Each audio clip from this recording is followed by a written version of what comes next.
আসসালামু আলাইকুম ওয়া রাহমাতুল্লাহি ওয়া বারাকাতুহু। আলহামদুলিল্লাহি রাব্বিল আলামিন ওয়াসসালাতু ওয়াসসালামু আলা আশরাফিল আমবিয়া ওয়াল মুরসালিন নবিয়িনা মুহাম্মদ ওয়া আলা আলিহি ওয়া সাহবিহি আজমাইন। রব্বি ইশরাহ লি সাদরি ওয়া ইয়াসসির লি আমরি ওয়াহলুল উকদাতাম মিন লিসানি ইয়াফকাহু কাওলি। আলহামদুলিল্লাহ, আমরা সূরা আলে ইমরানের প্রায় শেষ পর্যায়ে চলে এসেছি। হয়তোবা আর আজকে ছাড়া আরও হয়তোবা 2টা ক্লাস আমরা দেবো। তো আজকে মূলত আমরা 196 থেকে 199 এই 4টা আয়াতের উপর আলোচনা করব ইনশাআল্লাহ। আর পরের ক্লাসে শেষ আয়াতটা 200 নম্বর আয়াত, তারপর আমরা একটা ওভারভিউ করে আমাদের এই দীর্ঘ এই আলোচনা আমরা কনক্লুড করতে যাচ্ছি ইনশাআল্লাহ। এই মাসের মধ্যেই, নভেম্বর মাসের মধ্যে ইনশাআল্লাহ আমরা কমপ্লিট করতে পারবো ইনশাআল্লাহ। তো আমরা শুরু করে দিচ্ছি। বেসিক্যালি 96 থেকে আরেকটা সাবসেকশন শুরু হচ্ছে। আমরা যে ছোট সেকশনটা দেখছিলাম 190 থেকে 195, সেটা নিয়ে আমরা দীর্ঘ সময় ধরে আলোচনা করেছিলাম। তো সেটার সাথে এখানে 96, 97 একভাবে লিঙ্কড হবে। আমরা দেখব অনেকভাবে এটাকে ইমপ্লিকেশন আছে। তো আমরা এটা পড়ি। প্রথমে আউযু বিল্লাহি মিনাশ শাইতানির রাজিম। বলা হচ্ছে লা ইয়াগুররান্নাকা তাকাল্লুবুল্লাযিনা কাফারু ফিল বিলাদ। যারা অবিশ্বাস পোষণ করে শহরে নগরে তাদের চলাফেরা তোমাকে যেন ধোঁকা না দেয়। রাসূলুল্লাহ সাল্লাল্লাহু আলাইহি সাল্লামকে উদ্দেশ্য করে আল্লাহ সুবহানাহু ওয়া তাআলা বলছেন মাতাউন কলিলুন, এগুলো হচ্ছে তুচ্ছ ভোগ। সুম্মা মাওয়াহুম জাহান্নাম, তারপর তাদের বাসস্থান হবে জাহান্নাম। ওয়া বিসাল মিহাদ, কতই না জঘন্য এই বিশ্রামস্থল। এই 2টা আয়াতকে একটা পেয়ারিং আমরা দেখব। তারপর এটার সাথে দেখা যাবে যে পরের 2টা আয়াত একই সিকোয়েন্সে আসছে। ঠিক আছে? তাহলে দেখা যাচ্ছে প্রসঙ্গ মনে হচ্ছে পরিবর্তন হচ্ছে, একটা বিষয় মনে হচ্ছে। কেন আগের সেকশনে বলা হচ্ছিল যে যারা আল্লাহর সরাসরি কিতাবের সাথে সংস্পর্শ না হয়ে আল্লাহর সৃষ্টির আয়াতগুলোর উপর চিন্তা গবেষণা করে কিতাবের কাছে আসতে পেরে ইসলাম কবুল করেছে, এবং সেই উলুল আলবাবদের বর্ণনা ছিল 190 থেকে বলা যায় 194 নম্বর আয়াত পর্যন্ত। উলুল আলবাব কিভাবে উলুল আলবাব হয়ে আল্লাহর নৈকট্য লাভ করলো এবং আল্লাহ কিভাবে রেসপন্স করলেন সেটা 195 আল্লাহ তাদেরকে বর্ণনা করছেন। তারপরে যদি আপনি প্রসঙ্গ দেখেন লা ইয়াগুররান্নাকা তাকাল্লুবুল্লাযিনা কাফারু বিলাদ, যারা কুফর করে তাদের দুনিয়াতে মানে বিভিন্ন জায়গায় চলাচল তোমাকে যাতে কী করে ধোঁকা না দেয়। এবং এটা হচ্ছে তাদের জন্য মাতাউন কলিল, এটা তুচ্ছ ভোগের সামগ্রী মাত্র, কিন্তু তাদের আলটিমেট ডেস্টিনেশন হচ্ছে জাহান্নাম। এই কথাটা বললেন। তো এখন এই বক্তব্যটা 96, 196, 197 এই আয়াতটাকে কীভাবে লিঙ্ক করা যায়, মুফাসসিরদের অনেক আলোচনা আছে। তার মধ্যে 2টা কনসেপ্ট আমরা আলোচনা করব। একটা হচ্ছে পলিটিক্যাল কনসেপ্ট, যেটা হচ্ছিল যে সূরার মধ্যে আমরা উহুদের যুদ্ধের প্রেক্ষাপট বর্ণনা হচ্ছে, সেটার সাথে এটা অনেকে লিঙ্ক করেছেন। সেই লিঙ্কিংটা হচ্ছে এভাবে যে উহুদের যুদ্ধের পরিস্থিতির পরে আরবদের এই টেরিটরির মধ্যে অঞ্চলের মধ্যে বিভিন্নভাবে এটা ক্যাম্পেইন হচ্ছিল। কারণ হচ্ছিল আমরা দেখছিলাম যে উহুদের যুদ্ধের প্রকৃত বাস্তবতা ছিল যে 3টা ফেজে এই যুদ্ধ সংগঠিত হয়েছিল। মানে এটা 3টা ফেজ ছিল। তো 3টা ফেজের মধ্যে প্রথম ফেজ যদি বলেন, প্রথম ফেজে মুসলিমরা মুশরিকদের উপর আধিপত্য বিস্তার করেছিল। এটা ছিল প্রথম ফেজ। সেকেন্ড ফেজে মুশরিকরা মুসলিমদের উপর আধিপত্য বিস্তার করেছিল, মুসলিমরা ব্যাপকভাবে ক্ষতিগ্রস্ত হয়েছিল। রাসূলুল্লাহ সাল্লাল্লাহু আলাইহি সাল্লাম আহত হয়েছিলেন, প্রায় 70 জন সাহাবী শহীদ হয়েছিলেন। এটা হচ্ছে সেকেন্ড এপিসোড। এবং থার্ড এপিসোড হচ্ছিল মুশরিকরা সে উহুদের প্রান্তর ছেড়ে দ্রুত মক্কার দিকে চলে যাচ্ছিল। তারপরে তারা আবার ফিরে এসে আক্রমণ করার চিন্তা ভাবনা করছিল। এই অবস্থাতে রাসূলুল্লাহ সাল্লাল্লাহু আলাইহি সাল্লাম ওনাদের সে আহত বাহিনী নিয়ে আবার তাদেরকে ধাওয়া করলেন। দ্যাট ইজ ছিল থার্ড ফেজ। যখন রাসূলুল্লাহ সাল্লাল্লাহু আলাইহি সাল্লাম ওনার সাহাবীদেরকে নিয়ে আবার ধাওয়া করলেন, তখন মুশরিকরা শেষে এসে আবার সেই পরিস্থিতি ফেস করলো না, তারা আবার ফিরে চলে গেল মক্কায়। দ্যাট মিনস থার্ড ফেজে মুসলিমদের আধিপত্য ছিল। তাহলে এই যে টোটাল এপিসোড, সেখান থেকে আমরা জানতে পারি যে আসলে মুসলিমরা পরাজিত হয়েছিল উহুদের যুদ্ধে। এই কনক্লুশন টানা যাবে না। কিন্তু যেহেতু রাসূলুল্লাহ সাল্লাল্লাহু আলাইহি সাল্লাম আহত হয়েছিলেন, 70 জন সাহাবী নিহত হয়েছিলেন, শহীদ হয়েছিলেন সেই ময়দানে, তখন এটাকেই বেসিক্যালি মুশরিকরা ক্যাম্পেইন করার চেষ্টা করলো যে তারা মুসলিমদেরকে পরাজিত করেছে। কেননা বদরের যুদ্ধে তারা খুব লজ্জাকরভাবে তারা সেখানে পরাজিত হয়েছিল, সেটা তাদের রেপুটেশন ধুলায় মিশিয়ে দিয়েছিল। এখন তারা এই ক্যাম্পেইনটা করার চেষ্টা করলো, হ্যাঁ তারা মুসলিমদেরকে পর্যদস্ত করতে পেরেছিল। এখনকার মতো তো আর মিডিয়া নাই যে সেকেন্ডের মধ্যে সংবাদ এবং ক্লিপ প্রচারিত হচ্ছে, অতএব যে যত ক্যাম্পেইন করতে পারে সেটা। তো সেখানে রাসূলুল্লাহ সাল্লাল্লাহু আলাইহি ওয়াসাল্লাম আহত হয়েছেন, নিহত হওয়ার গুজব ছিল, এগুলোকে তারা হাইলাইট করার চেষ্টা করলো, করে এই ধরনের একটা আলোচনা তারা করছিল। তখন যে জিনিসটা ঘটছিল যে বিভিন্ন মানুষ মুসলিমদের বিপরীতে মুসলিমদের বিরুদ্ধে বিভিন্ন কর্মকাণ্ড, মানে মুসলিমদেরকে আক্রমণ করার বিভিন্ন উদ্যোগ নিচ্ছিল। যেমন একটা উদ্যোগ ছিল বনু মুস্তালাক নামে একটা গোত্র ছিল, তারা চিন্তা করলো যে মুসলিমরা যুদ্ধ করে আহত হয়েছে, অতএব এখন তাদেরকে আক্রমণ করে আমরা কি করতে পারি, তাদের সম্পদ আমরা লুটে নিতে পারি।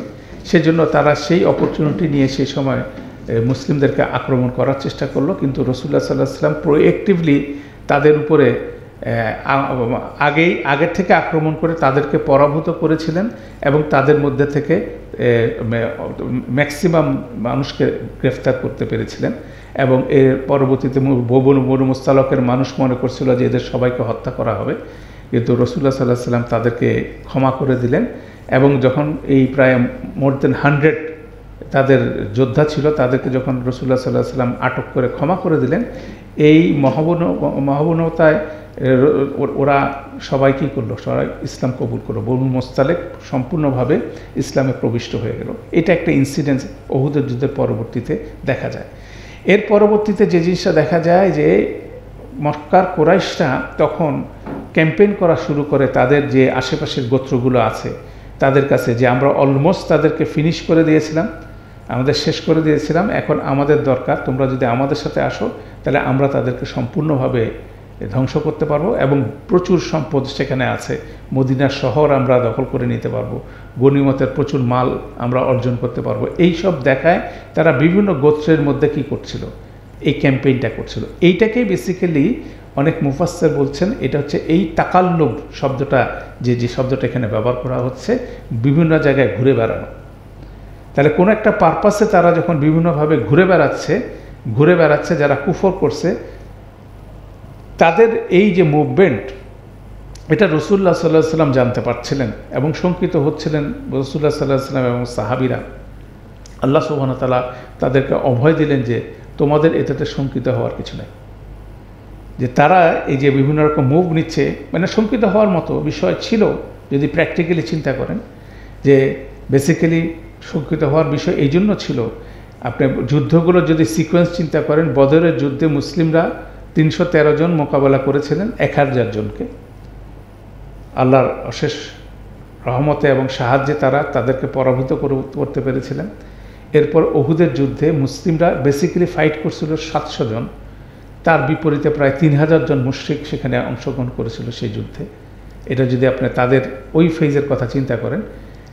এবং থার্ড ফেজ যেটা আসতেছে সেটা হচ্ছিল খণ্ডকের যুদ্ধ, আহজাবের যুদ্ধ যেটা বলা হয়। সেখানে এই যে তারা মুভমেন্ট করছিল, এর মাধ্যমে তারা প্রায় 18,000 লোক সমবেত করতে পেরেছিল। অতএব মুসলিমদের সংখ্যা তো হুট করে 18,000 জায়গার বিপরীতে 10,000 হয়ে যায় নাই। অতএব সেটা ভয় পাওয়ার মতো একটা বিষয় ছিল এবং তাদের যে মুভমেন্ট সেটা ভীতি সঞ্চার করতে পারত। সেটা সেই জায়গা থেকে আল্লাহ সুবহানাহু ওয়া তাআলা বলছেন, লা ইউগাররান্নাকা তাকাল্লুবুল্লাযিনা কাফারু ফিল বিলাদ মাতাউন কলিলুন সুম্মা মাওয়াহুম জাহান্নামু ওয়া বিসাল মিহাদ। যে এন্ড অফ দি স্টোরি হচ্ছিল তাদের এই মুভমেন্টগুলো তোমাদের বিপরীতে কোনো কাজ করবে না। তারা যদি তোমাদের উপর আধিপত্য বিস্তার করে, তোমরা যদি নিহত হও, তোমরা যাবা জান্নাতে। আর তারা তো যাই কিছুই আধিপত্য বিস্তার করুক না কেন, একটা পর্যায়ে তাদেরকে তো মারা যেতে হবে। কুল্লু নাফসিন যায়িকাতুল মাউত, এর আগে সূরা আল ইমরানে আলোচনা করছেন আল্লাহ, যে প্রত্যেকটা মানুষকে মৃত্যুর স্বাদ গ্রহণ করতে হবে, তাহলে সেই মৃত্যুর পরে তাদের পরিণতি কিছু হচ্ছে, জাহান্নাম হচ্ছে। অর্থাৎ এটা কিন্তু একটা খুব শক্তিশালী রিমেম্বারেন্স, সেই জিনিসটা আমরা আজকে আলোচনা করার চেষ্টা করব। তো এটা হচ্ছে একটা প্রেক্ষাপট, কারণ সামনে কি আসতেছে আল্লাহ সুবহানাহু ওয়া তাআলা খুব ভালো করে জানেন, তাই না? যেটা আমরা বলতাম খণ্ডকের যুদ্ধ আসতেছে, সেখানে সূরা আহজাবে আপনি দেখবেন আল্লাহ সুবহানাহু ওয়া তাআলা বলছেন, ইয়া আইয়ুহাল্লাযিনা আমানু উযকুরু নি'মাতাল্লাহি আলাইকুম ইয জাআতকুম জুনুদুন, হে যারা ঈমান এনেছো তোমরা আল্লাহর নিয়ামতের শুকরিয়া আদায় করো।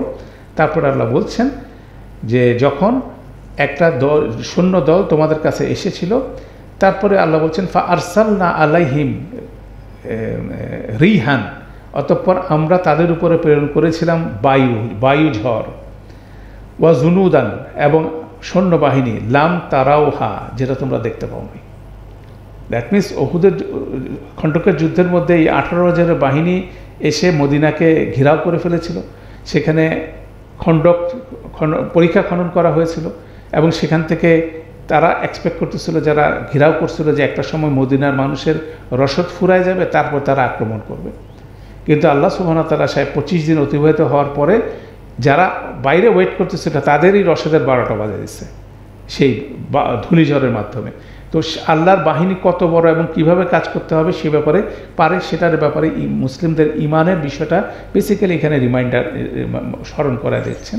এটা হচ্ছে একটা পার্সপেক্টিভ আমরা এখান থেকে আসতে পারি।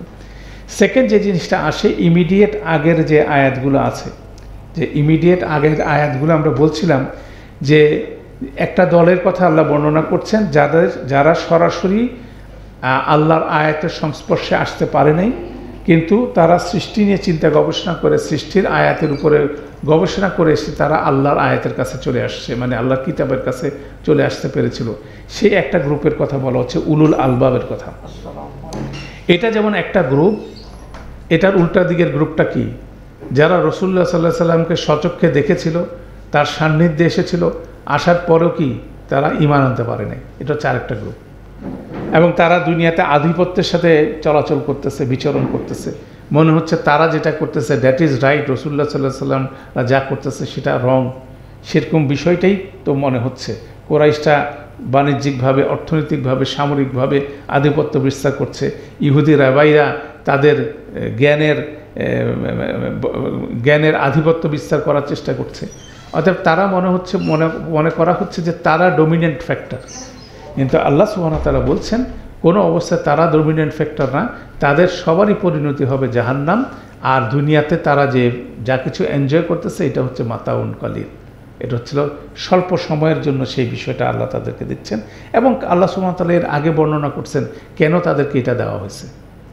আল্লাহ বলছেন না, ওয়ালা ইয়াহসাবান্নাল্লাযীনা কাফারু, কোনোভাবে যারা কুফর করে তারা যেন মনে না করে আন্নামা নুমলি লাহুম খায়রুল লিআনফুসিহিম, তাদেরকে যে আল্লাহ অবকাশ দিচ্ছেন, তাদেরকে যারা আল্লাহ রিলিফ দিচ্ছেন, এটা তাদের জন্য কল্যাণকর। ইন্নামা নুমলি লাহুম লিয়াজদাদু ইসমা, আল্লাহ তাদেরকে এই অবকাশ দিচ্ছেন যাতে তাদের পাপের পরিমাণ বাড়তে থাকে। বেসিক্যালি এটাই হলো আল্লাহর এক্সপ্লেনেশন, অলরেডি আল্লাহ বলছেন। তো এই প্রেক্ষাপটে আবার আল্লাহ বলছেন যে একটা দল উইদাউট এনি রেভিলেশনের টাচ ছাড়া তারা ইসলামে প্রবিষ্ট হয়ে রেভিলেশনকে খুঁজে পাচ্ছে, আর চোখের সামনে এক দল কি রেভিলেশন দেখছে, নবীকে দেখার পরে তার ডিনাই করছে। অতএব তাদের যে দুনিয়াতে যে বিচরণ সেটা যাতে তোমাকে কি না করে, তোমাকে যাতে ব্যতিব্যস্ত না করে, তোমাকে যাতে চিন্তিত না করে, সেই জিনিসটাই আল্লাহ সুবহানাহু ওয়া তাআলা এখানে এমফেসিস দিচ্ছেন। তো এটা হচ্ছিল এই দুইটা আয়াতের খুব গুরুত্বপূর্ণ একটা রিফ্লেকশন। এরপরের আয়াতটাকে আবার এটার সাথে রিলেটেড কীভাবে, লাকিন, এই আয়াতটার মাধ্যমে, এই শব্দটার মাধ্যমে এটা কানেক্টেড হচ্ছে। লাকিন, কিন্তু, যখন কিন্তু বলা হচ্ছে আগেরটাকে ডিনাই করে পরের বাস্তবতা বলা হচ্ছে। আল্লাযীনা তাকাউ রাব্বাহুম, যারা তাদের রবের ব্যাপারে তাকওয়া অবলম্বন করবে তাদের জন্য রয়েছে জান্নাতুন তাজরি মিন তাহতিহাল আনহার, জান্নাতসমূহ যার নিচ দিয়ে নদীসমূহ প্রবাহিত হবে, খালিদিনা ফিহা, সেখানে তারা চিরকাল থাকবে, নুজুলান মিন ইনদিল্লাহ, এটা হচ্ছে আল্লাহর তরফ থেকে বিশেষ আপ্যায়ন, ঠিক আছে। ওয়ামা ইনদাল্লাহি খায়রুল লিল আবরার, এবং আল্লাহর কাছে যা রয়েছে সেটা সৎকর্মশীলদের জন্য অনেক বেশি উত্তম অপশন। বেসিক্যালি এটা একটা রিপিটেশন মনে হচ্ছে, কেন আমি যদি 95 নম্বর আয়াত, 195 নম্বর আয়াতে দেখেন, ফ্রেজগুলো দেখেন, জান্নাতুল তাজরি মিন তাহতিহাল আনহার খালিদিনা ফিহা, এটাকে যদি 195 নম্বরের সাথে আলোচনা করেন, সে 195 যদি আমরা যাই, সেটা দেখেন এখানে আছে ওয়ালা উদখিলান্নাহুম জান্নাতিন তাজরি মিন তাহতিহাল আনহারু সাওয়াবাম মিন ইনদিল্লাহ ওয়াল্লাহু ইনদাহুস সাওয়াব। এটা শেষের টাকাও মিলতেছে। আর এটা শুরু হয়েছে এভাবে যে ফাস্তাজাবা লাহুম রব্বুহুম আন্নী লা উদিউ আমালা আমিলিন মিনকুম মিন যাকারিন আও উনসা। অর্থাৎ 155 বইরই সিমিলার একটা আয়াত হচ্ছিল 198 নাম্বার আয়াত। সেখানে আল্লাহ সুবহানাহু ওয়া তাআলা সামারি করতেছেন, আগে তাকওয়ার কথা বলেন নাই, এখানে তাকওয়ার কথা বললেন। আগের আয়াতে 195 যে তাকওয়ার বিষয়টা ডিসক্রাইব করছেন আল্লাহ, কেউ যদি ইমানের সাথে ভালো কাজ করে অবশ্যই আল্লাহ সুবহানাহু ওয়া তাআলা তার কোনো প্রচেষ্টাকে কি করবেন না, নষ্ট হতে দেবেন না। এবং সে ভালো কাজ কতদূর পর্যন্ত হতে পারে? ফাল্লাযিনা হাজারু ওয়া উখরিজু মিন দিয়ারিহিম, তাদেরকে কি তারা হিজরত করেছে, তাদেরকে তাদের ঘর থেকে বের করে দেওয়া হয়েছে, তাদেরকে আমার রাস্তা কি করা হয়েছে, নির্যাতন করা হয়েছে, ঠিক আছে, তারা যুদ্ধ করেছে, তারা নিহত হয়েছে, এই হচ্ছিল তাদের কর্ম ফেরেশতি দিয়ে আল্লাহ বলছেন যারা এগুলো করতে পারছে তাদেরকে কি লা উদখিলান্নাহুম জান্নাতিন তাজরি মিন তাহতিহাল আমরা তাদেরকে জান্নাত সমূহতে প্রবেশ করাবো, যেখানে কি আছে, যেখানে যেখানে নদীসমূহ প্রবাহিত হয় জান্নাত সমূহ, এটা জান্নাতের একটা ডেসক্রিপশন। তারপরে সে বিষয়টা বলে এখানে নুজুলাম মিন ইনদিল্লাহ, আল্লাহর তরফ থেকে একটা বিশেষ আপ্যায়ন, ওখানে ছিল সাওয়াবাম মিন ইনদিল্লাহ ওয়ামা ইনদাল্লাহি খায়রুল লিল আবরার, এখানে বলা হচ্ছে ওখানে হচ্ছিল ওয়াল্লাহু ইনদাহু হুসনুস সাওয়াব, প্যারালাল বিষয়, কিন্তু বিষয়টা আবার রিপিট করা হচ্ছে। তো বেসিক্যালি যে জিনিসটা এখানে একটা খুব গুরুত্বপূর্ণ একটা ফিলসফির কথা বলা হচ্ছে, সেটা হচ্ছিল দুইটা পক্ষ পরস্পর কি সংঘাত এবং আপনি বলতে পারেন কনফ্লিক্ট, আমরা বলতে পারি বাংলায় সংঘাতের মধ্যে লিপ্ত হচ্ছে। একটা দল আরেকটা দলের ক্ষতি করার চেষ্টা করতেছে, আপাত দৃষ্টিতে সেটা মনে হয় যুদ্ধতে। যেমন যুদ্ধতে কি হয়, একটা দল আরেকটা দলকে হত্যা করার চেষ্টা করে, কিন্তু মুসলিমদের মোডটা কিন্তু সেটা না। মুসলিমদের একটা উদ্দেশ্য আছে, জীবনের একটা এজেন্ডা আছে, ঠিক আছে, সেই এজেন্ডা অনুযায়ী আগে। আর আরেকটা দল আছে কি মুসলিমদের বিরোধিতা করবে, সেটাই তাদের জীবনের এজেন্ডা। কিন্তু মুসলিমদের এক্সপেকটেশন হচ্ছিল সব মানুষ মুসলিম হবে কিভাবে, তরবারির জোরে, কোনো অবস্থায় না। সে আল্লাহ তাকে হেদায়েত দিবে, তার জন্য সে কি হবে, তাকে সে মুসলিম হবে, এই এক্সপেকটেশনে যখন সে সীমা লঙ্ঘন করে, মুসলিমরা যুদ্ধ করে নিজেকে প্রতিরক্ষা করার জন্য, মুসলিমরা তার ক্ষতি করার জন্য জিনিসটা কিন্তু করে না। অতএব তাদের উদ্দেশ্য হচ্ছিল যুদ্ধে নিয়োজিত হওয়া, আর মুসলিমদের উদ্দেশ্য হচ্ছিল কি যুদ্ধ থেকে নিজেদেরকে কি করা, বিরত রাখা, যেখানে না করলেই না সেখানে। সেজন্য যদি আপনি টোটাল স্পেকটা যদি দেখেন, উহুদের যুদ্ধের আগে, বদরের যুদ্ধের আগে 13 বছর মুসলিমরা মক্কায় নির্যাতিত হয়েছিল। তাদেরকে ইমানকে সুসংগত করেছিল, যে তাদের জীবনের পারপাস তারা কি করছিল, ডিফাইন করতে পারছিল যে আমাদের জীবনের পারপাসটা কি। তাদের জীবনের পারপাস হচ্ছিল ইসলামের দিকে মানুষকে দাওয়াত দেওয়া। সেখানে পরিস্থিতির কারণে বদরের যুদ্ধে মুসলিমরা অবতীর্ণ হয়েছিল, উহুদের যুদ্ধ অবতীর্ণ হয়েছিল, দুইটা যুদ্ধেই রক্তক্ষয়ী সংঘর্ষ হয়েছিল। এরপরে যে যুদ্ধগুলো দেখেন, খণ্ডকের যুদ্ধ, সেখানে রক্তপাতহীনভাবেই আল্লাহর সাহায্যে কীভাবে বিজয় লাভ করেছিল মুসলিমরা, সেটা হচ্ছে খণ্ডকের যুদ্ধ একটা এক্সাম্পল। হুদাইবিয়ার সন্ধিও ঠিক একই রকম আরেকটা এক্সাম্পল। তারপর মক্কা বিজয় আরেকটা এক্সাম্পল। এখানে কোনোগুলোতে কী করে নাই, সে কি রক্তপাতহীনভাবে কিন্তু জিনিসগুলো মূলত প্রসিডিংস হচ্ছে, মুসলিমরা আধিপত্য বিস্তার করছে, মুসলিমরাও জয়লাভ করছে, যেটাই বলেন সেই জিনিসটা করছে। কিন্তু তার আগের বিষয়টা ছিল এরকম। তাহলে সেই জিনিসটাই আল্লাহ বলছেন যে তারা দুনিয়াতে যে চলাচল করছে, তাদের যে আধিপত্য বিস্তারের যে বিষয়টা নিয়ে তোমার চিন্তা করার কিছু না, কেননা এটা কি হবে, এটার দায়িত্ব কার? আল্লাহর। কুলিল্লাহুম্মা লিকুল মুলক, সূরা আলী ইমরানে অলরেডি আল্লাহ আমাদেরকে সেই লেসনটা দিয়েছেন। কুলিল্লাহুম্মা মালিকাল মুলক তুক্তিল মুলকা মান তাশাউ ওয়া তানজিউল মুলকা মিম্মান তাশাউ ওয়া তুইজ্জু মান তাশাউ ওয়া তুযিল্লু মান তাশাউ বিয়াদিকাল খায়র ইন্নাকা আলা কুল্লি শাইইন কাদির। তাই না? তাহলে এই যে লেসনটা আল্লাহ সুবহানাহু ওয়া তাআলা দিচ্ছেন, যে রাজত্ব কার হবে না হবে সেটা হচ্ছিল কি, কার সিদ্ধান্ত? আল্লাহর সিদ্ধান্ত। সেই সিদ্ধান্ত নিয়ে আমরা আমাদের সাকসেসকে কোনোভাবে সেভাবে পরিমাপ করব না। আমরা আল্লাহর ব্যাপারে যথাযথ তাকে অবলম্বন করে যেতে পারছি কি না সেটাই হচ্ছে আমাদের জীবনের পারপাস। ঠিক আছে? ইজা জা আ নাসরুল্লাহি ওয়াল ফাত ওয়া রাইতান নাসা ইয়াদখুলুনা ফি দীনিল্লাহি আফওয়াজা ফাসাব্বিহ বিহামদি রাব্বিকা ওয়াস্তাগফিরহু ইন্নাহু কানা তাওয়াবা। যখন আসবে আল্লাহর সাহায্য এবং বিজয়, তখন কি মানুষ দলে দলে ইসলামে প্রবেশ হবে, তখন কি তোমরা আল্লাহ তাসবিহ করো এবং আল্লাহর কাছে কি বেশি বেশি করে ক্ষমা প্রার্থনা করো। তাহলে মুসলিমদের সাকসেসের যে টার্গেট সেটা কিন্তু টোটালি ডিফারেন্ট। সেটার টার্গেট কোনোভাবে কোনো একটা যুদ্ধে বিজয় লাভ করা, এটা এত ন্যারো টার্গেটে মুসলিমরা দুনিয়াতে অপারেট করে না। সে পারপাসটাই বেসিক্যালি আল্লাহ এই দুইটা আয়াতের মাধ্যমে, এই তিনটা আয়াতের মধ্যে কিন্তু এই জিনিসটা আল্লাহ ডিসক্রাইব করছেন, সেটা বোঝা দরকার। যে তাদের যে মুভমেন্ট, তাদের যে দম্ভ সহকারে দুনিয়া চলাচল, এটা তোমাকে যাতে কি না করে, বিচলিত না করে। তোমার ব্যাপার হচ্ছে আল্লাহর ব্যাপারে তাকে অবলম্বন করা, এবং আল্লাহ যেখানে যেটা করতে বলছে, যে রসুল সাল্লাহ সাল্লাম যেটা করতে বলছে সর্বোচ্চ প্রচেষ্টায় করা, সেখানে যদি তোমার জীবন চলে যায়, তুমি শহীদের মর্যাদায় জান্নাতের প্রবিষ্ট হব, সেটাই তোমার জীবনের সাকসেস।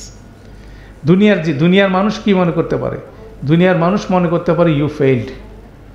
যে যুদ্ধে নিহত হয় সে তাকে মনে করতে পারে কি সে ব্যর্থ হয়েছে। আল্লাহর দৃষ্টিতে হচ্ছিল কি না, সেই হচ্ছে সাফল্য। ওয়ালা তাহসাবান্নাল্লাযীনা কুতিলু ফি সাবিলিল্লাহি আমওয়াতা, যারা আল্লাহর রাস্তায় নিহত হয়েছে তাদেরকে তুমি কোনোভাবে মনে করো না মৃত।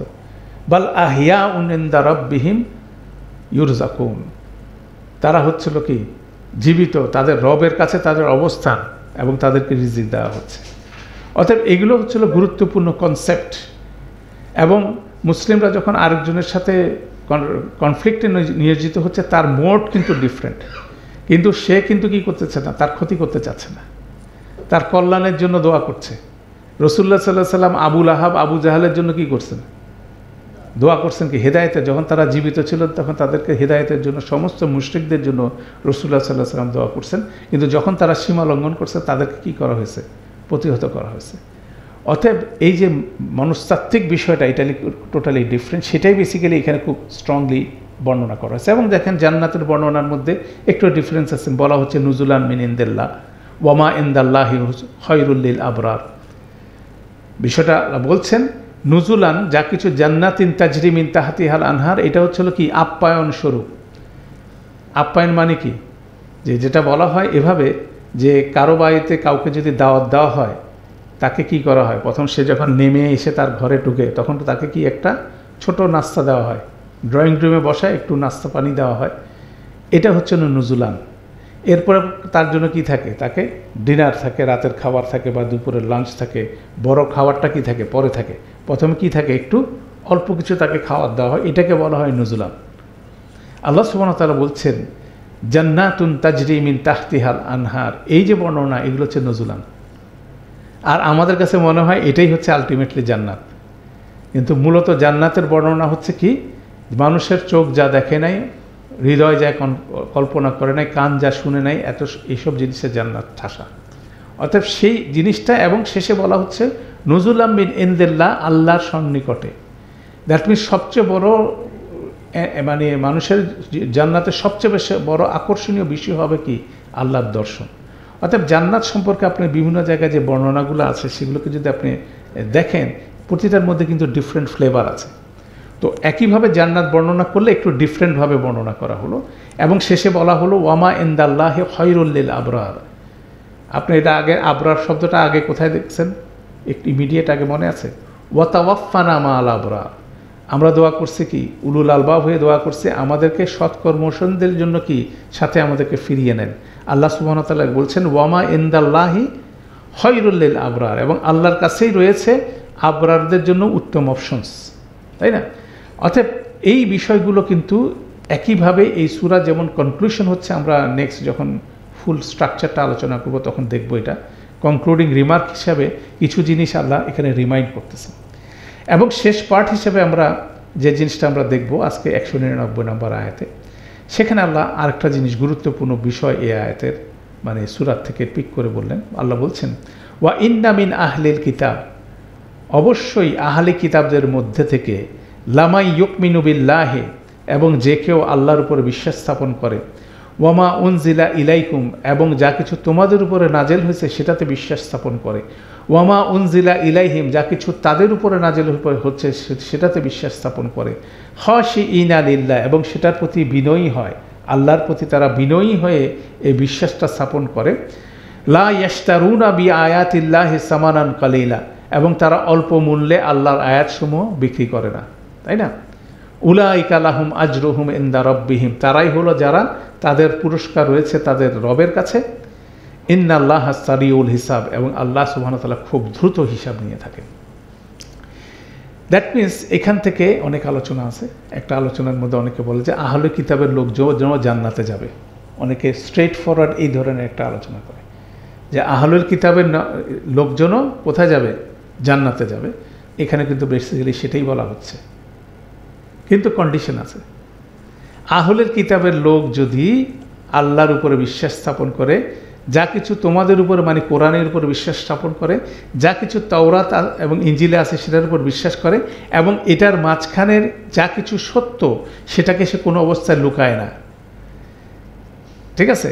লুকায় না, এবং সেগুলোকে স্বল্প মনে বিক্রি করে না, এবং সে যদি ভিন্ন আচরণ করে সেটার প্রতি উগ্রতা প্রকাশ করে না, এটাও বিষয় আছে। দ্যাট মিনস বেসিক্যালি সে কোরআনের উপর বিশ্বাস স্থাপন করে, কিন্তু বাই ফেস হয়তো বা সে ইনস্ট্যান্টলি সে মুসলিম হতে পারে নাই, কোনো কারণে সে, আমরা দেখি নাই সে মুসলিম হিসেবে জীবনযাপন করতে পারছে, কিন্তু বেসিক্যালি ইনার সেলফে কি সে কী ছিল? মুসলিম ছিল। সেইটা কে জানে? আল্লাহ সুবহানাহু ওয়া তাআলা জানে। এরকম পর্যায়ে যদি কোনো মানুষ থেকে থাকে, তাহলে আল্লাহ সুবহানাহু ওয়া তাআলা তার পক্ষ থেকে তাকে তার আজর দিবেন, তাকে জান্নাত দিবেন।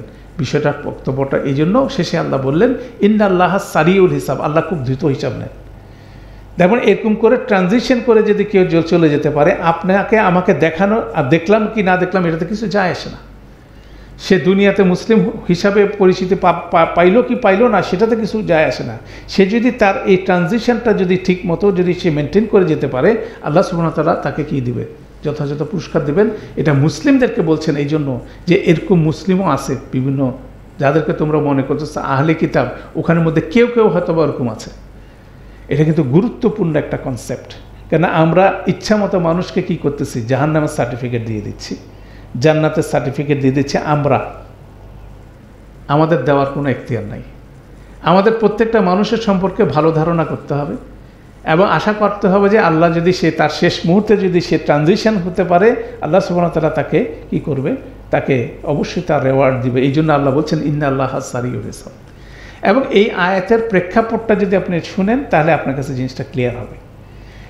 মুফাসসিরদের আলোচনা অনুসারে এই আয়াতের ব্যাখ্যাটা ছিল এরকম যে যখন রাসূলুল্লাহ সাল্লাল্লাহু আলাইহি ওয়াসাল্লাম নাজ্জাশীর বাদশাহ নাজ্জাশীর গায়েবানা জানাজা পড়লেন, তখন ইহুদি পণ্ডিতরা রাসূলুল্লাহ সাল্লাল্লাহু আলাইহি ওয়াসাল্লামের সমালোচনা করছিল, তাই না? যে সে নাসারার উপরে কেন দোয়া পড়ল, সে এটা কি তার ধর্ম হইল?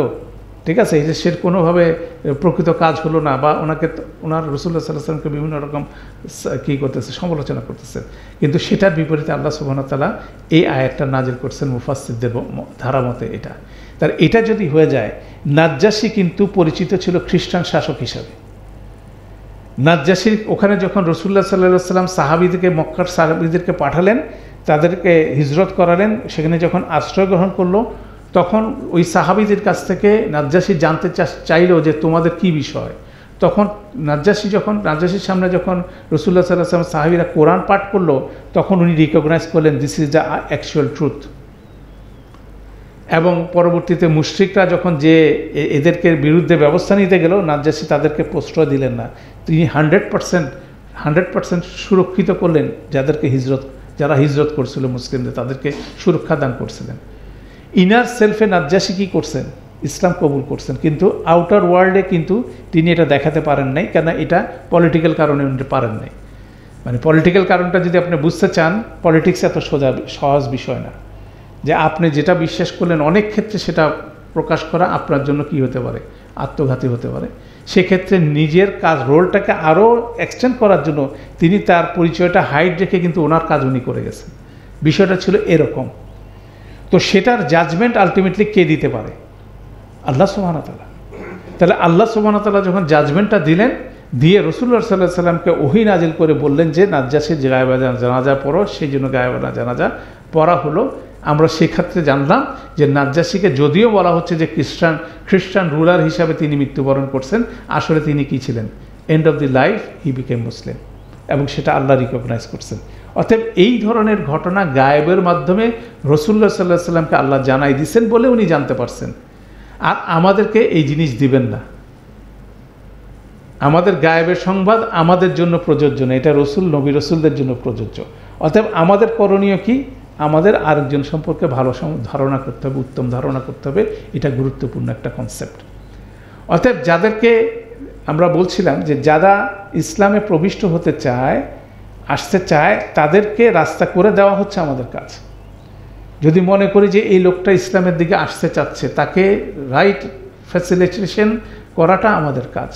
অতএব এই ধরনের অনেক লোকই আমাদের সমাজের মধ্যে আছে যাদের পোটেনশিয়াল আছে, এবং আল্লাহ চায়, যদি চান তাকে কি করতে পারবেন? আল্লাহ সারিউল হিসাব, দ্রুত হিসাব গ্রহণ করে আল্লাহ তাকে কি জান্নাতে দিয়ে দিতে পারেন। আল্লাহ দ্রুত হিসাব গ্রহণ করে কি মানুষকে জাহান্নামে ফেলে দিতে পারেন। সারা জীবন একটা মানুষ ইবাদত করলো, কিছু ভুলের কারণে তাকে কি সারিউল হিসাবের বিপরীতে কি হয়ে যাবে? সে জাহান্নামে প্রবিষ্ট হয়ে যাবে। সারিউল হিসাবের বিপরীতে কি হবে? একটা মানুষ জাহান্নামের রাস্তা থেকে জান্নাতে চলে যেতে পারে। সেটা হচ্ছে অসাধারণ অপরচুনিটি প্রত্যেকের জন্য আমাদের। একটা মানুষ সারা জীবন অন্যায় কাজ করলো, সে যদি তওবা করে ফিরে আসতে পারে, তার আগের জীবনের সমস্ত মন্দ কাজগুলো কিসে পরিণত হবে? পুণ্যে পরিণত হবে। এই জন্য আল্লাহ সুবহানাহু ওয়া তাআলা আর রহমান আর রহিম। অতএব সেই জিনিসটা এখানে রিমাইন্ডার হিসাবে এই সেকশনে সূরা আল ইমরানের সেকেন্ড লাস্ট আয়াতে দিচ্ছেন। কেন এটা খুব গুরুত্বপূর্ণ একটা কনসেপ্ট। কেন এই কনসেপ্টটা যদি আরও শক্তিশালী হবে, আপনি যদি সূরা ফাত পড়েন, আমরা অলরেডি আমাদের এই ক্লাসের সিরিজে সূরা ফাত আমরা পড়েছি, 25 নম্বর আয়াতে দেখবেন আল্লাহ সুবহানাহু ওয়া তাআলা বলছেন যে আর মুমিন পুরুষ ও মুমিন নারীরা যদি না থাকতো, মানে মক্কা যখন আক্রমণ করার ব্যাপারে সাহাবীরা উদ্যোগ নিচ্ছিলেন, কখন? ওসমান রাদিয়াল্লাহু তাআলা আনহুকে যখন প্রেরণ করা হলো মক্কার ভিতরে তাদের সাথে নেগোসিয়েশন করার জন্য এবং মুসলিমদের খোঁজ খবর নেওয়ার জন্য, একটা সময় রিউমার আসলো কি ওসমান রাদিয়াল্লাহু তাআলা আনহুকে তারা হত্যা করছে। তখন বায়াত গ্রহণ করে মুসলিমরা রাসূলুল্লাহ সাল্লাল্লাহু আলাইহি ওয়াসাল্লামের সাথে বায়াত গ্রহণ করে এই হত্যার প্রতিশোধ নেওয়ার জন্য কি তারা শপথ করলো, করে মক্কা আক্রমণের চিন্তা ভাবনা করলো। কিন্তু আলহামদুলিল্লাহ আল্লাহ সুবহানাহু ওয়া তাআলা মানুষকে কি মুসলিমদেরকে সেখান থেকে বিরত রাখলেন। পরবর্তীতে খবর আসলো this is not the right news. হ্যাঁ, তা আল্লাহ সুবহানাহু ওয়া তাআলা এখানে ওই প্রসঙ্গক্রমে কথাটা বলছেন যে আল্লাহ বলছেন যে আর মুমিন পুরুষ এবং মুমিন নারীরা যদি না থাকতো, তাহলে তাদের তোমরা না জেনে তাদের দলিত করতে, ফলে তাদের কারণে অজানিতভাবে এক নিন্দনীয় অপরাধে অপরাধ তোমাদের পাকড়াও করতো। দ্যাট মিনস তোমরা যদি সেখানে যদি আক্রমণ করতা, তোমরা সেই আক্রমণ করে অনেককে তোমরা হত্যা করতা যারা মুমিন পুরুষ এবং নারী, যেটা মক্কায় আছে। তো ইন্টারেস্টিং বিষয় হচ্ছিল আল্লাহ সুবহানাহু ওয়া তাআলা যখন রাসূলুল্লাহ সাল্লাল্লাহু আলাইহি ওয়াসাল্লাম যখন ওসমান রাদিয়াল্লাহু তাআলা আনহুকে প্রেরণ করছিলেন, তখন উনি বলে দিচ্ছিলেন দুইটা অ্যাসাইনমেন্ট। একটা অ্যাসাইনমেন্ট হচ্ছিল না কুরাইশদের সাথে নেগোশিয়েট করা, সেকেন্ড অ্যাসাইনমেন্ট ছিল ওখানে যারা মুসলিম আছে তাদের খোঁজ খবর নেওয়া। দ্যাট মিনস এই যে মুহাজিররা যারা এখানে হুদাইবার প্রান্তে হাজির ছিলেন, তারা জানেন মক্কার মধ্যে এখন কারা কারা মুসলিম আছে, অমুসলিম আছে, এটার এই সম্বন্ধে তাদের একটা ধারণা ছিল। কিন্তু আল্লাহ সুবহানাহু ওয়া তাআলা সেটার বাইরে যেয়ে বলতেছেন আরও এমন কিছু লোক আছে তোমরা সেটা জানো না। সেটা কে জানে? সেটা আমি জানি। আর তোমরা যদি এই সময় ঢুকতা, তাহলে ওদেরকে কী করতে হলো? অমুসলিম হিসাবে হত্যা করে মুমিন হত্যার দায়ে তোমরা কী হত্যা অভিযুক্ত হয়ে যেতা। কত পাওয়ারফুল কথা!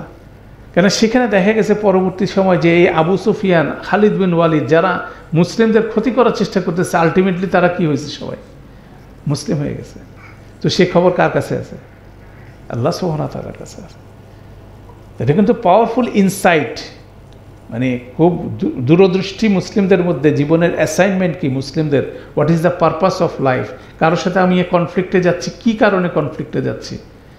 কনফ্লিক্টে যাওয়া, কারোর বিরুদ্ধে যুদ্ধ ঘোষণা করা, অ্যাগ্রেসিভ, এগুলো কিন্তু স্বাভাবিক ঘটনা কিন্তু না মুসলিমদের জন্য, তাই না? তো সেই ব্যালেন্সটা অসাধারণভাবে এই সূরা আল ইমরানের মধ্যে আল্লাহ সুবহানাহু ওয়া তাআলা দিচ্ছেন। সেখানে আহলিল কিতাবদের সম্পর্কে এই পাওয়ারফুল আয়াতটা দিচ্ছেন, দিয়ে আল্লাহ বলছেন যে আহলের কিতাবের মধ্যে যারা কোরআনে বিশ্বাস করবে, তাওরাত ইনজিলে বিশ্বাস করবে, এবং এই দুইটার মধ্যে স্টাডি করে আহলুল কিতাব সম্পর্কে আরেকটা জিনিস পরিষ্কার মাথায় রাখা দরকার। আহলুল কিতাব মানে হচ্ছে সাধারণ মানুষ না, তারা কিতাব সম্পর্কে যাদের জ্ঞান আছে, ওস্তাদ লোক। আহলুল কিতাব হচ্ছে যাদের কিতাব সম্পর্কে জ্ঞান বুদ্ধি আছে, তারা কোরআনের উপর বিশ্বাস স্থাপন করবে, তাওরাত ইনজিলের উপর বিশ্বাস স্থাপন করে এখানে যা কিছু সত্য আছে সেগুলো লুকাবে না, স্বল্প মূল্যে বিক্রি করবে না, আল্লাহর প্রতি খসিহীন হবে। এই স্ট্যাটাস যারা মেনটেন করতে পারে, আল্লাহ সুবহানাহু ওয়া তাআলা তাদেরকে কোথায় দিবে? জান্নাতে দিবেন। তাকে আপনি চিনতে পারেন বা না পারেন, it doesn't matter at all. তাকে আপনি মুসলিম হিসাবে দুনিয়াতে দেখলেন কি দেখলেন না, এই সাক্ষীতে কিছু যা আসবে না। আল্লাহর সাক্ষী যথেষ্ট হবে যে সে রাইট ওয়েতে আল্লাহকে কী করতে পারছে, স্যাটিসফাই করতে পারছে। অতএব এটা ওনার এই ব্যাপারে মুসলিমদেরকে সতর্ক হতে বলা হচ্ছে যে আমরা মানুষকে জান্নাত জাহান্নামের সার্টিফিকেট দেওয়ার এখতিয়ার আমাদের কারো নাই। এটা কিন্তু পাওয়ারফুল একটা ব্যালেন্স, যেটা এই সূরার শেষে আল্লাহ ইনস্টল করলেন এই আয়াতের মাধ্যমে, তাই না? তাহলে এটাই আমরা এখান থেকে আমরা নেক্সট ক্লাসে ইনশাল্লাহ আলোচনা শুরু করব 199 এবং 200 নম্বর আয়াত, এবং ওভারভিউ দিয়ে কিভাবে 200 আয়াত কিভাবে কনক্লুডিং কমেন্ট হতে পারে সূরা আলী ইমরানের, এবং সেখান থেকে কি শিক্ষাটা আল্লাহ দিচ্ছেন এই সূরার সামারি হিসাবে, সেটা আমরা নেক্সট ক্লাসে ইনশাল্লাহ আলোচনা করার চেষ্টা করব। আল্লাহ আমাদের জন্য সহজ করুন। সুবহানাকাল্লাহুম্মা ওয়া বিহামদিকা আশহাদু আল্লা ইলাহা ইল্লা আনতা আস্তাগফিরুকা ওয়া আতুবু ইলাইক। আসসালামু আলাইকুম ওয়া রাহমাতুল্লাহি ওয়া বারাকাতুহু।